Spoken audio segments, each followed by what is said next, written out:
नमस्ते नुआपाड़ा के सभी भाइयों बहनों, मैं कल्पना धोलकिया आज आपसे अपने परिवार के बारे में कुछ बात स्पष्ट करने आई हूँ। मेरे पति लगभग 24 साल तक एक ही पार्टी के लिए पूरी निष्ठा से काम किया। उनके आखिरी दिनों में भी जब उनका स्वास्थ्य अच्छा नहीं था, तब भी बीजेडी के नेताओं ने न तो हालचाल पूछने के लिए फ़ोन किया, न ही अस्पताल की व्यवस्था या किसी सहायता के बारे में पूछा। मैं यह बात बहुत जिम्मेदारी से कह रही हूँ। बीमारी अपनी जगह थी, लेकिन 24 साल देने के बाद भी पार्टी की यह अनदेखी और चुप्पी ने उन्हें भीतर से तोड़ दिया। कई बार भावनात्मक चोट शरीर की बीमारी से ज़्यादा भारी पड़ती है। अपने ही लोग साथ न दे तो मनोबल टूट जाता है। बीजेडी की यह अनदेखी उनके टूटने और फिर उनके न रहने की बड़ी वजहों में से एक थी।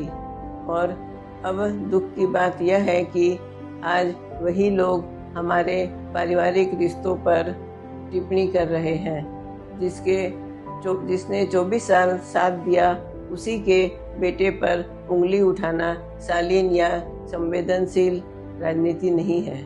मैं यहाँ एक बात बिल्कुल साफ कहना चाहती हूँ कि धोलकिया जी की विरासत, उनका नाम, उनकी तस्वीर का उपयोग कैसे और कहाँ करे, यह तय करने का अधिकार सिर्फ परिवार का है, न ही किसी पार्टी का। इसलिए यह हमारा निर्णय होगा, न कि किसी दूसरी पार्टी का। इसलिए किसी भी दूसरी पार्टी, विशेषकर बीजेडी द्वारा उनके स्वर्गवास के बाद उनकी तस्वीर को अपने राजनीतिक प्रचार में इस्तेमाल करना नैतिक रूप से गलत है। यह हमारे परिवार की इच्छा के खिलाफ है और हम इनका विरोध करते हैं। यह कहा जा रहा है कि जय ने आर्थिक या पैसों के फायदा लेकर पार्टी बदली। यह पूरी तरह झूठ और बेबुनियाद आरोप है।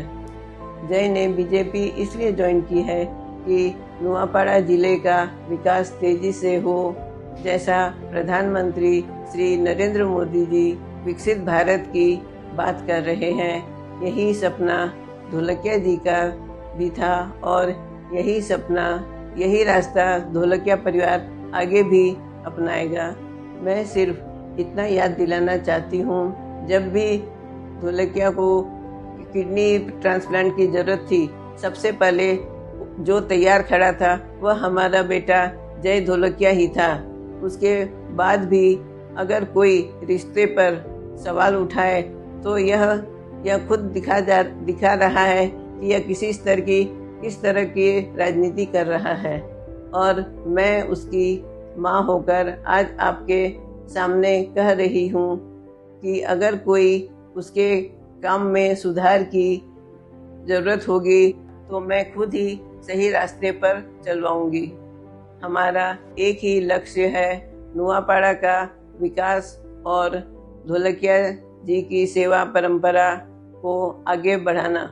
इसलिए मैं आप सबसे निवेदन करती हूँ कि झूठे आरोपों में न जाए, काम और विकास को देखिए और जय को अपना आशीर्वाद दीजिए। धोलकिया परिवार हमेशा सेवा की इस परंपरा को आगे बढ़ाएगा।